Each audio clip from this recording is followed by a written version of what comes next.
یونیورسٹیوں میں کسی لڑکی سے کوئی اول تو بات چیت نہ کریں, لڑکیوں سے فری نہ ہو, کبھی ضرورت پڑ جاتی ہے تو پھر اس میں بدتمیزی والا لب و لہجہ نہیں ہونا چاہیے, اس میں فری بھی نہ ہو, ریزرو رہیں تھوڑا سا. ریزرو تو سمجھتے ہی ہیں نا, تھوڑا سا ریزرو رہیں, ہاں ہوئی ایک دم نا چھچورے پن پہ نہ آ جائیں, ٹھیک ہے نا, اور موبائل نمبر نہ مانگنا شروع کر دیں, ریزرو رہیں. اچھا ویسے آپ کی جنرل نالج کے بتاؤں, لڑکے جو ریزرو رہتے ہیں نا, لڑکیاں مرتی بھی انہیں پر ہیں. یہ تو ہمارے سامنے اتنے کیسز آئے ہیں نا. اندر ایک لڑکے نے مجھے بتایا, میں یونیورسٹی میں لڑکیوں سے بڑا ریزرو رہتا ہوں, اور کہہ رہے صرف ٹوپی ڈرامہ ہے اور کچھ بھی نہیں ہے. خود بتا رہا تھا مجھے, میرے سامنے ہر آدمی بے تکلف ہو جاتا ہے, اس کو پتا ہے میں ٹکر نہیں ماروں گا نا, اس کو سن لیتا ہوں میں بات.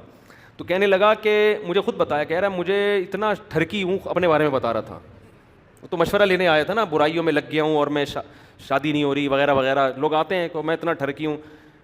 تو کہہ رہا ہے میں یونیورسٹی میں لڑکیوں سے بڑا ریزرو رہتا ہوں, بڑا نیک شریف بن کے نا, اپنے کام سے کوئی بات کرے گی, ہاں جی کیا آپ کو سر نے یہ بتایا تھا, یہ اس کا یہ مطلب ہے, ٹھیک ہے اپنا خیال رکھیے گا, بس اتنا سا. کہہ رہے اندر سے میرے دل میں اتنے لڈو پھوٹ رہے ہوتے ہیں کہ کوئی مجھ سے خود سے فری ہو. اور کہہ رہے لڑکیاں مجھے شریف سمجھنا شروع کر دی, اور زیادہ فری ہو رہی ہیں. کہہ رہے حالانکہ اپنے دل کی حالت کہہ رہے میں جانتا ہوں. تو اس لیے میں خواتین کو بھی کہتا ہوں جو بہت ہی گننا بنا ہوا ہے نا, بعض دفعہ وہ محض اپنا امپریشن اچھا ڈالنے کے لیے گننا بنا ہوا ہوتا ہے, اندر سے اس کے دل میں لڈو پھوٹ رہے ہوتے ہیں, لڈو, لیکن بات صحیح بھی ہوتے ہیں. خیر وہ واقعی ریزرو ہوتے ہیں.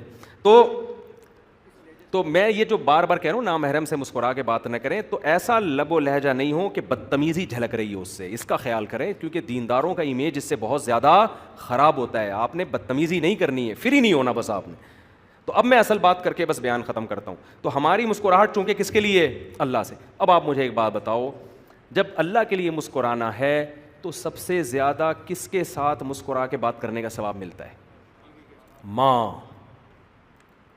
کیونکہ نبی صلی اللہ علیہ وسلم کی صحیح حدیث, سب سے زیادہ اچھے اخلاق کا مستحق کون ہے؟ تمہاری ماں. صحابی نے پوچھا, اس کے بعد فرمایا پھر ماں, پوچھا اس کے بعد فرمایا پھر ماں.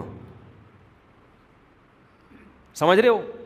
تو لہذا آپ چاہتے ہو کہ تھوڑی دیر کی مسکراہٹ ہو اور آپ کے میزان کا ترازو, اس ایک نیکی کا وزن اتنا ہو کہ وہ جھک جائے, تو سب سے زیادہ مسکراہٹیں کس کے سامنے بکھیرنی ہے؟